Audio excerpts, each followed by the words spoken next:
The James Show Podcast.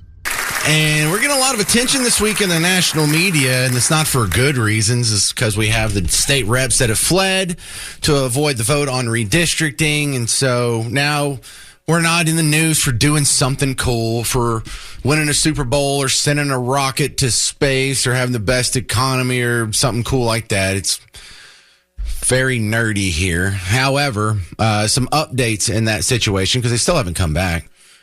They were adjourned until tomorrow anyway, so we'll find out something more tomorrow. In the meantime, John Cornyn had sent a letter to the FBI saying, "Hey, can you get on this for me?"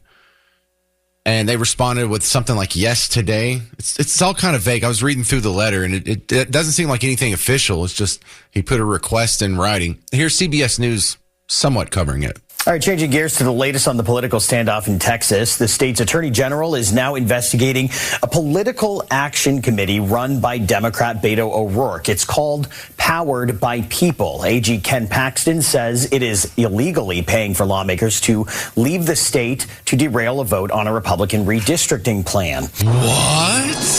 Now I'm interested. So Beto has some sort of political action committee where he's been funding them fleeing. Is that bribery? Remember somebody saying in some reports at some point that helping these people could be akin to bribery. Now, am I all clutching my pearls like, oh, Beto O'Rourke's evil and needs to be put in prison? No, but it would be nice to see them get tripped up on some goofy technicality. You know, who cares? Beto's a rich kid. He wants to pay for their hotel rooms or their flights or whatever. I don't think that's a big, it's not that unjust that he's doing that. The unjust part is they should probably be arrested when they come home, but at least lose their seats. Now, here's where it's going to get frustrating for you. Sorry to bring you the second part of the report. Nothing's going to happen to these people. What happened last time they did it? They got fined. What's the max fine they're facing now? $8,000? Ooh, Beto will just swoop in and pay for that. And if he wants to get charged with some crime, what's he going to get fined for it? Ooh.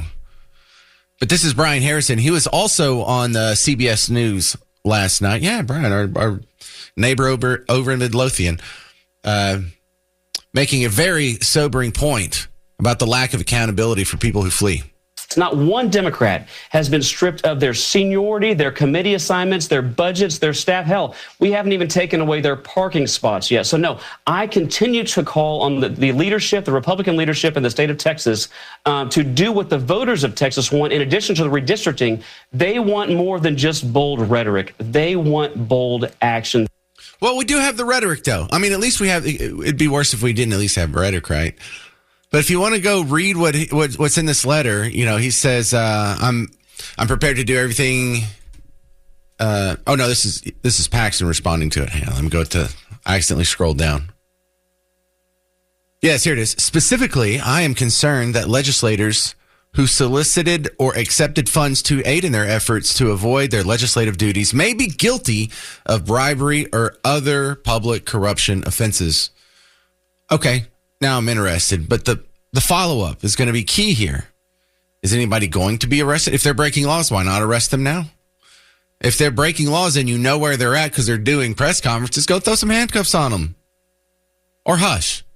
Don't just throw around rhetoric like you're all tough guys and you're going to hold these people to account and then you don't do anything.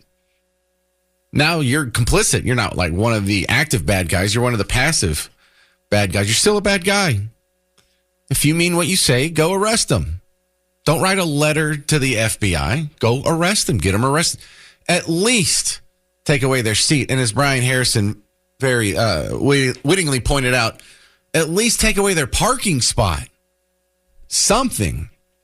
So I like the sound of this. I like the content of the rhetoric. I like what they're saying. I recognize Cornyn is seen as one of the great rhinos of all time. So, you know, we don't put a whole lot of stock in his political opinions. But in this one, hey, if they're guilty of bribery or public corruption offenses, why don't you ask a lawyer real quick to confirm or disconfirm that and then rewrite this press release? Because you're just throwing out the vague language. Are they doing something illegal? Then go arrest them. If not, then don't even mention it. John Cornyn's running for a fifth 6-year term for his Senate seat, facing a primary challenge right now by Texas Attorney General Ken Paxton. Now to Ken Paxton's response to the release.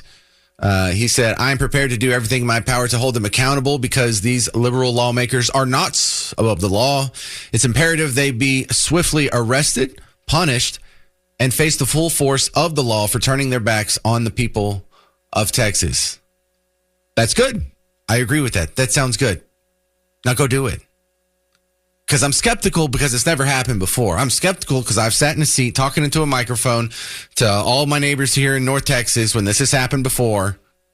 Makes very, bombastic statements. They should all be arrested and thrown in prison. And I look like a fool when they didn't even lose their parking spot. What did they get fined? $8,000? Ooh. That won't even get you a Honda Civic these days. So, again, this is the duality of James on this topic. I like what you're saying. I agree with what you're saying. But are you going to actually arrest them and charge them with bribery or some other public corruption charge? I hope you do. Is it actually going to happen? I'm skeptical. Let's ask my next guest, Chris Putnam from the Dallas Express, dallasexpress.com. Welcome back, Chris. Thanks, James. Great to be back. Okay, so what do you think? Are these people going to be arrested? They never have been arrested in the past. Well, let me back up a minute first, because I'm going to share something with you that might be news. It shouldn't be to people that actually understand what's going on, but there is no fight here. These maps are going to pass, period. It doesn't matter whether they come back or not. It doesn't matter if anybody gets arrested. So what everybody not forgets, because a lot of folks in the lying media know this, or the lying legacy media know this. They just don't report it because they're more interested in all this political theater around this, which in that political theater includes, Cornyn, who's, of course, in the middle of a huge re-election race, thumping his chest. What people have forgotten, because the media will not tell you the truth, is that it was the DOJ initially that started this process. And they started this process of redistricting because we now have all of these Hispanic Republican districts that are gerrymandered towards Democrats. That's what this has all been about.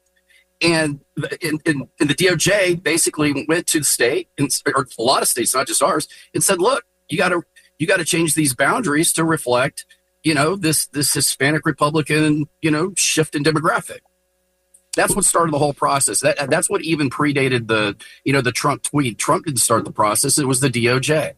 And so the Democrats so these maps are getting done, period, whether they come back or they don't come back. You sound like 100% positive this is going to happen. If I'm wrong, you can call me on it, but I'm telling you, it's going to happen. It's not a question. Well, let me throw out why I'm skeptical. Didn't Burrows, the Speaker of the House, put a guy that's historically a Democrat in charge of the redistricting committee? Yes, but we don't need the Democrats to come back. It doesn't, or let's say Republicans don't. This will be handled in the courts, and it will be happening expeditiously through the courts if they don't come back. It's going to get done, period.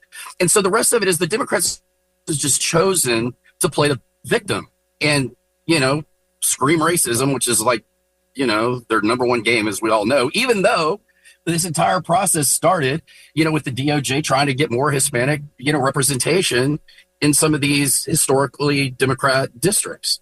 And so it's going to happen regardless.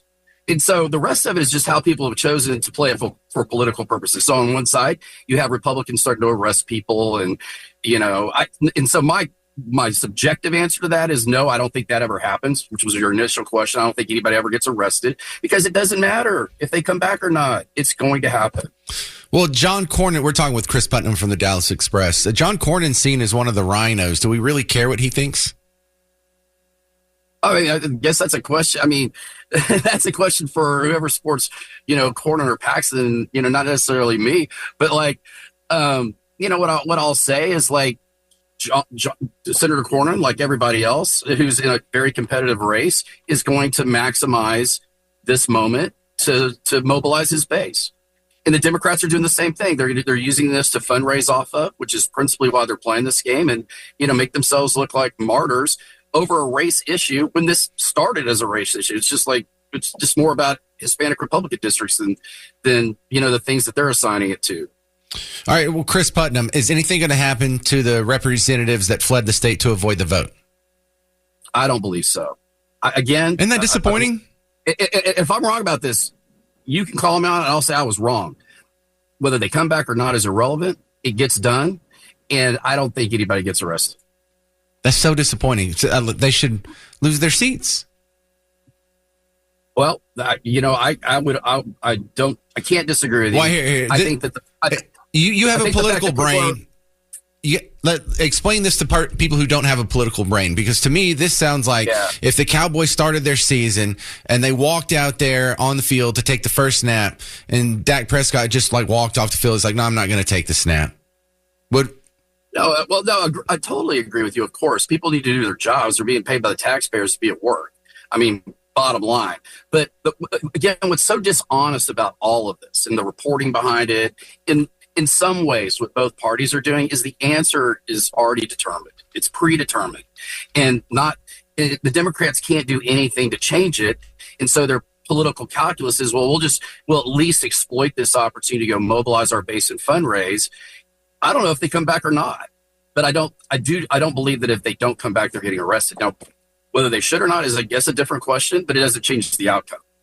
All right. Another thing that concerns me, Chris Putnam, I have seen multiple media outlets in the last week are back on this idea of high-speed rail. How does this keep getting brought back up? Who's bringing this up, and why won't this terrible idea go away? It's insane. It never goes away, and it probably never will. And there is a very simple answer to it. Transportation bureaucrats, central planners, these people in particular in larger cities, transit projects, transit in this case meaning trains, whether they're trains like DART or TexRail in Fort Worth or this high-speed nonsense, it's a never-ending source of revenue for them. Never-ending source of revenue. Right. And like DART, for example, is billions and billions and billions of dollars in debt. These things are so painfully inefficient, it's not even funny. Like, I was very involved in the battle to not do the TexRail project in Tarrant County, which is 23 miles from downtown Fort Worth to Grapevine. And their own environmental data when they did that project was very, very clear that it doesn't take a single car off the road. Their data. That was an opportunity to create, it was an economic development opportunity. All these suburbs wanted to build Mockingbird-like train stations all along their routes. And those trains now serve less than 0.001% of the Tarrant County population at a cost of billions. But the revenue never stops coming. It's like tollways that never go away. And that's why it just keeps coming up and keeps coming up. And the problem with the high-speed train, the Texas Triangle or whatever we're calling it today, is that it requires massive amounts of eminent domain. And a lot of these are really wealthy property owners that they're going to battle it legally till the end of time. They're never going to let it happen. It's fantasy. I hope it never happens. By the way, how ridiculous is it? So when you do that, think about this. Taxpayers are subsidizing a more or less a private enterprise that is going to compete with airlines and things like Von Lane and everything else. California has just proved, by the way, because that's been a black hole. But exactly what Texas is proposing, a black hole of money. There's still nothing there. It is a fantasy. It's never going to happen. All right, there he is, Chris Putnam, Dallas Express. Check out his newspaper, DallasExpress.com. Thank you very much, Chris. All right, James, take care. It's the nightmare that won't go away. It's this Freddy Krueger that just keeps showing up in your dreams. You're living a peaceful life, just trying to enjoy things and get by, and then all of a sudden it pops back up out of nowhere. It's like the golf cart from Ernest Goes to Camp. Every once in a while you're just minding your own business, and along comes through this discussion that, I mean, we keep winning it, but I guess it's not going to die. From WFAA this morning, this was about 8 hours ago, great report here on the renewed discussions over a high-speed rail train between Dallas and Houston. On the left and the Houston skyline on the right as an effort to connect the two cities with a high-speed rail. Boy, this conversation just won't go away. Yeah, Natalie Haddad live outside Dallas City Hall, and leaders are set to take up the controversial project that has been stalled for years. It seems like the faster that train wants to go, the slower it is moving. Right. I see what you did there, Mark. Yeah, this conversation, or rather the high-speed rail, has been stalled for years, a decade to be exact, but it's still a hot topic, and it is getting new attention today with transportation leaders set to hear an update later this afternoon. Here's a little background on all of it, though I'm sure many of us are familiar with it at this point. The North Central Texas Council of Governments are going to present a review of an alternative route for the project at today's Regional Transportation Council meeting. Yeah, that's a lot of words, but really what's going on here is that a previous plan to run the train near Reunion Tower here in Dallas was drawing criticism. It raised questions about whether it would help or hurt the city of Dallas. So today we're going to see new maps and alternatives for this high-speed rail train, at least in the Dallas area. Now, the bullet train has faced strong opposition from lawmakers, from landowners, and even Hunt Consolidated. That's the powerful private group run by the Hunt family, very popular here in Dallas. Now, but on the other side of all of this, a study commissioned by the city of Dallas found that the train could actually boost the local economy by more than $5 billion a year. So Texas Central, the developer behind the Dallas-Houston high-speed rail, is still pushing forward, pointing to Texas's pro-business climate. Now, this meeting where we're going to see the new alternatives for where this maybe one-day rail could be, at least in the Dallas area, is scheduled for 1 p.m. We will know plenty more details after that. Kara? All right, so that meeting just started a little over an hour ago. And that's why I'm bringing this up. I'm not just bringing this up out of the blue. This is such a terrible idea. Why won't this go away? What is the love affair with trains? Of all the projects and all the things you could make government do, why is some segment of the political sphere just so in love with trains? Why? It's technology that has been obsolete for 100 years as far as passengers go. Still has freight usage. You don't have to subsidize that. Nobody wants to take a train from Dallas to Houston. Every time you give us these terrible ideas, they all turn out to be lies. We can see what the train just within Dallas did. It's such a huge, embarrassing failure. Why is your idea to make this embarrassing failure go 280 miles to Houston? In 1983, when the voters here in North Texas voted to pass DART into being, the promise was it would only be 25 to 35 employees by now. It's 3,800 employees. The promise was 50% of the operating costs will be covered by the fare box. The fares that DART takes in covers less than 10%, not of their operating cost, less than 10% of just the salaries. So think about that. That's what a money loser is, DART, just constantly. When it was passed in 1983, the promise from DART was that by the year 2010, there would be 147 miles of rail. It's 2025 and there's 93. They had an extra 15 years and they still fell short. It was promised at the time that DART would never borrow money. They wouldn't be allowed to. It's written into the charter. It's written into the rules. They now owe, or you now owe on their behalf, $3.8 billion. That's with a B. This is a city. This isn't a country. This is a city. This is a metropolitan area. This is what a noose, this is what a millstone around your neck DART has been. If you wonder why your taxes are so high, if you wonder why if you just drive 2 hours in any direction, all of a sudden the affordability and the price of living is much more reasonable. This is why. You don't have to live like this. It was also said that DART would never get federal government subsidies except for, the use of buses and maybe HOV lanes, but they're getting that all hand over fist. And of course, you were promised X amount of ridership. You were promised reduced traffic congestion. Does that ever happen? No, it never happens. It always costs a ton more. And even in this project, where it was only proposed 12 years ago, the initial cost that everyone went to the ballot box and approved and everyone was clapping their hands over, and that was a $10 billion project. As it stands right now, they're saying it's going to take $41 billion to build this. So the costs have already quadrupled, and we haven't even started. And we're just throwing money away around here, too. There's the Dallas City Council, appropriated $2 million to study where to build the station downtown. Here, I'll do it for much cheaper. Just give me $1 million, and I'll tell you, don't build it. Best advice you could get. 800-288-9227. This is Elizabeth and Electra. You're on WBAP. Hey, Elizabeth. Hey, how are you? I got kind of out of the box kind of thought, or more like I'm just trying to figure stuff out, because given what I've heard just sitting here listening to everything, on top of everything I kind of wonder about, it just sounds like what that guy earlier said. It sounds like a way to rob the taxpayers, but also you got to think about the landowners and the ranchers who raise food that we eat. What's going to happen to that land? And then the other thing, and here's my main thought is why are we going to be paying for something that's going from Houston to Dallas? And I don't know if you're aware of it, but I have read somewhere or heard that they wanted to go from Dallas to Colorado as well. And so...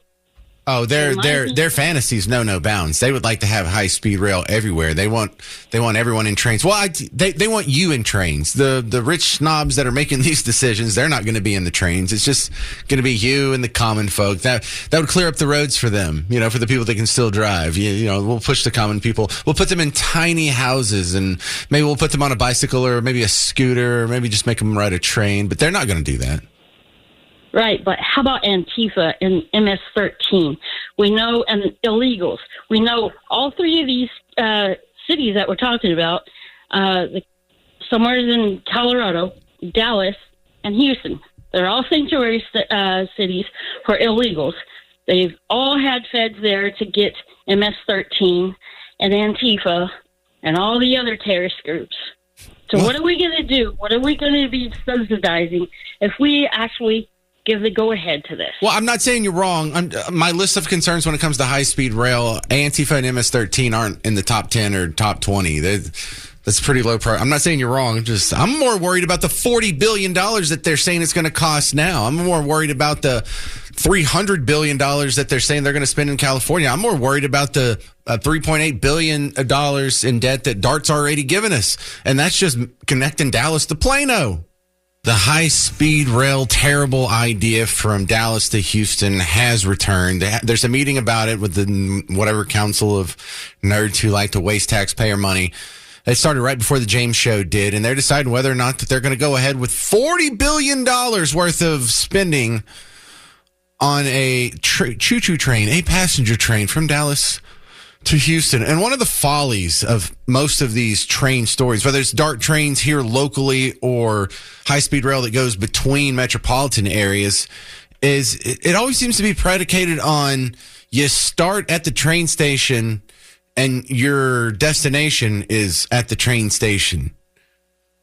But, we have two of the largest cities in the country, Dallas and Houston. If you're going to go to the train station, you're going to live not at the train station.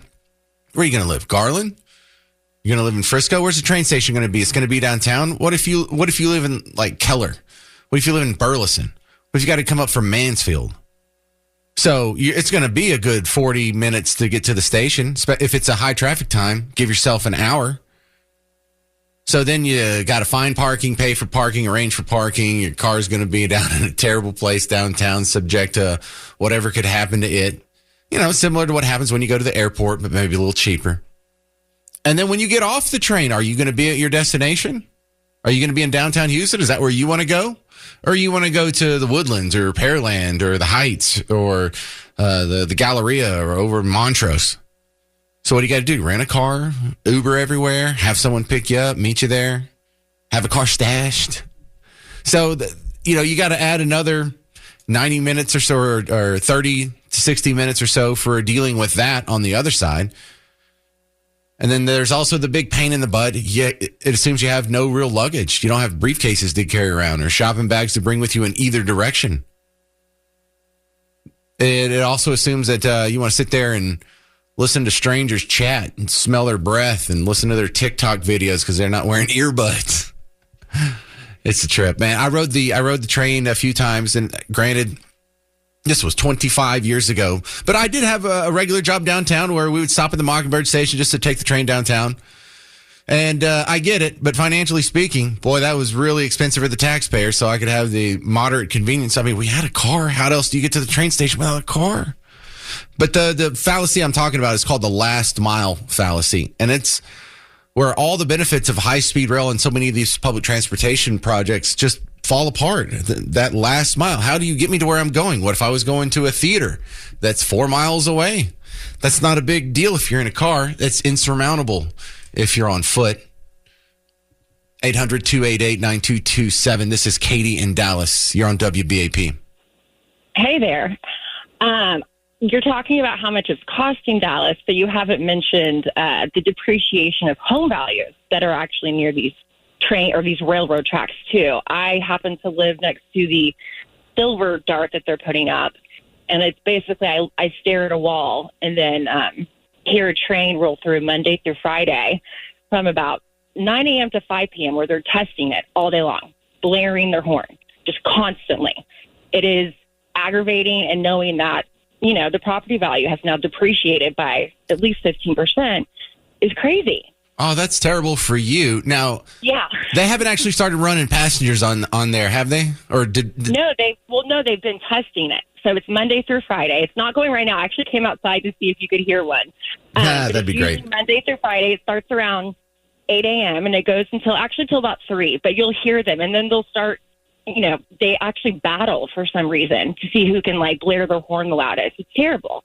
It's awful. So, I'm staring at a wall that looks like it's a border crossing. So I work next to the big rail line downtown, and one thing that drives me nuts is how empty the trains are. They're almost always empty, and I don't 99% empty. There may be a bum or one or two people here, but a lot of them are genuinely empty. Now, Katie, when are they going to start running passengers on there? Because I want you to start watching that train as it disrupts your day, and I want you to take note and call back on the show and tell me how empty they are, because that drives me insane. I've heard that they'll start running them in December. That's what they're saying. But I already have trauma from hearing it coming every 30 minutes when they're testing them. You get used to that. I hate to say that. I know it's a lower standard of living. You're just going to have to grit your teeth and bear it. You live on the wrong side of the tracks now. Pun totally intended. Who knew? Yeah, well, now you do. When I bought a condo, they would build a train, Katie, 20 feet away. Report back on me, and it's going to drive you nuts, because it feels like you're in the Truman Show. It's like, why are we even running this thing if they're all going to be empty? We're just doing this all for show? Who is this for? Am I Truman?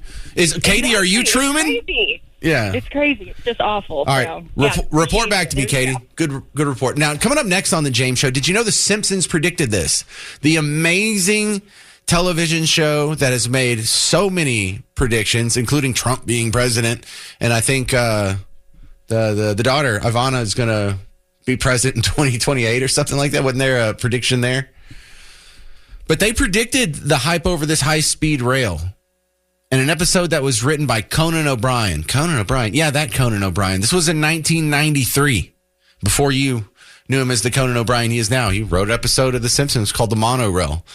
And Phil Hartman is the guest voice that sells the idea of monorail, a high-speed light rail, passenger rail service to Springfield. I'm going to play you a 3-minute clip of that, and it's just going to blow your mind. From 1993, The Simpsons predicted what we're talking about in Texas right now. That's next on The James Show. News Talk 820 and 93.3 FM WBAP. The James Show Podcast.